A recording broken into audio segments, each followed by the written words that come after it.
Just say yes when you are fearful.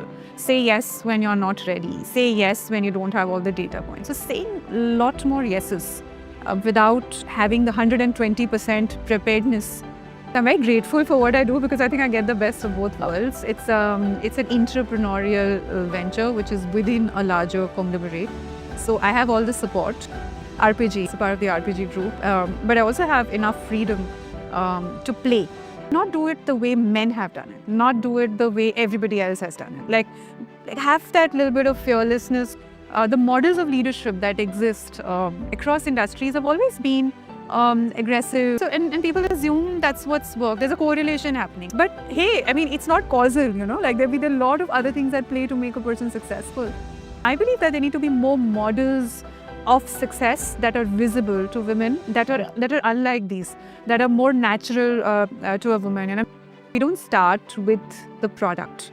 We start with the customer problem. What we're amazing at doing is listening.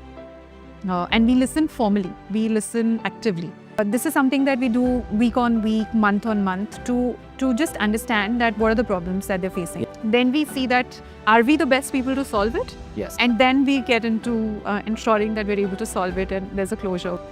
When I came to RPG, I went on a hike. I took like some 15-20 days off, and I think I was barely 6 months in the organization. So it depends on where you are. There are organizations who let you do that because that's what your talent wants, and then there are organizations who are still living the old ways of treating people like resources. There's no work in life, right? There is life.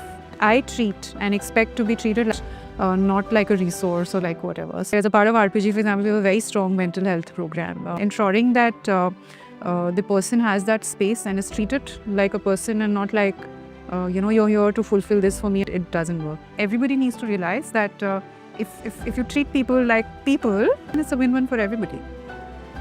Resilience is my leadership philosophy. If you just keep getting up, you have to keep getting up. It's about the one that gets up. It's the one that has a chance of winning.